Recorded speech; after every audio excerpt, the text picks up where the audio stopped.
Hello everyone, my name is Madison Gaskins. I wanted to thank you all for this opportunity. This e-portfolio will show you what I am capable of as a teacher and why I will be an asset to your faculty. This is a little bit about me. I attained my degree in elementary education with a concentration in science at East Carolina University. The position that I am seeking is a kindergarten teacher position. Through this interview, I will show you my extensive knowledge of technology and how to utilize technology in the classroom. I believe that the world is changing and the way we teach is changing. That is why I believe that technology is the new and upcoming thing for students to learn. The next portion of this interview, I would like to talk about the instructional technology. What I am now showing you is different instructional technology forms that I have successfully mastered. I have mastered how to use video production, how to screencast, how to create concept maps online, how to organize websites needed for my lesson, and how to use Twitter for professional learning networks.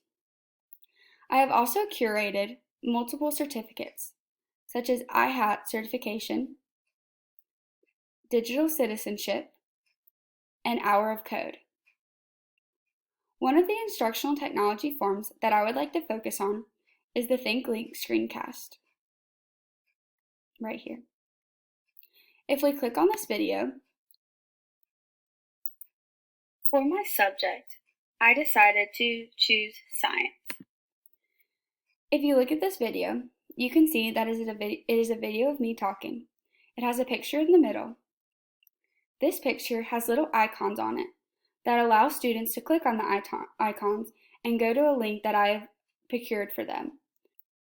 The next material that I would like to show you is the video production tool. This tool, I use the RSA animation video.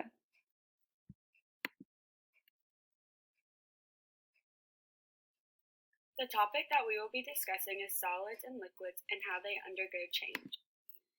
As you can see just from the beginning, I am writing out definitions, but I have used the fast motion on this video to allow my voice to be aligned with what I am writing.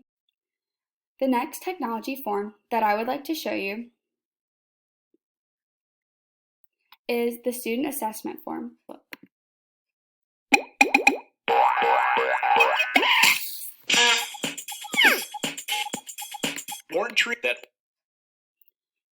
As you can see, the video started off and the students would watch the video. They would then be guided to a question from that video section. The students would have to answer the question.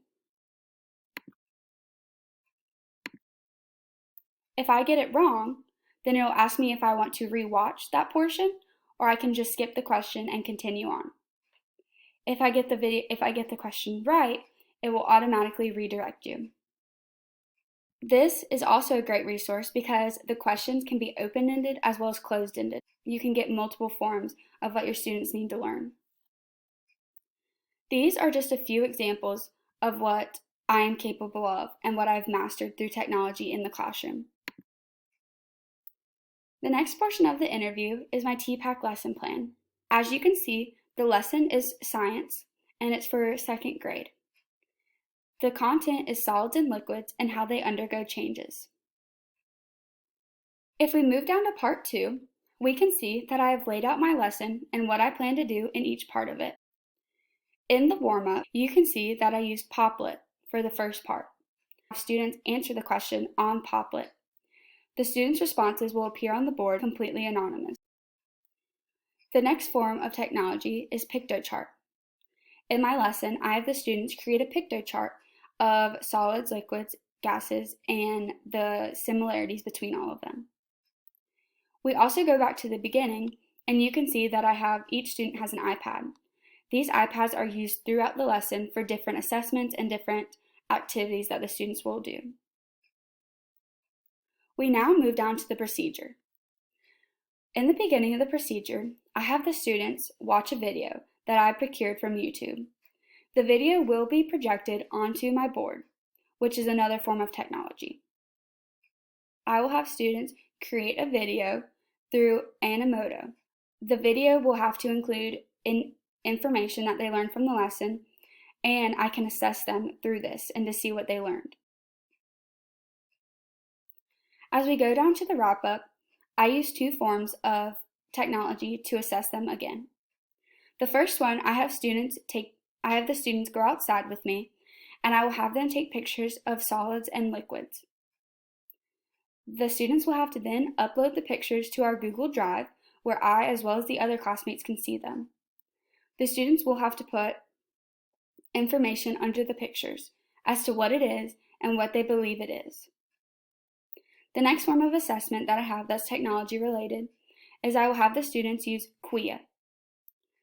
I decided to just do a quiz for QUIA, but the good thing about this is that the students do get their information and what they got right or wrong right then and there. As we go down to part 3, the teaching and learning materials, you can see that all of the different things that I use is listed right here.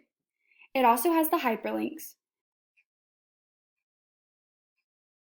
I believe that all of these instructional technology resources are very useful for teachers to use to teach with, as well as useful for students to learn how to do, so they can use it throughout the years of school, as well as for their future careers.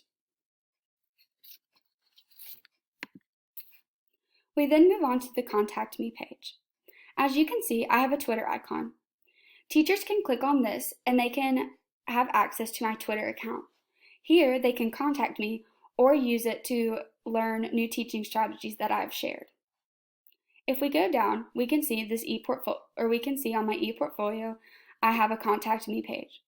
This is a Google form, and teachers can put their name and email.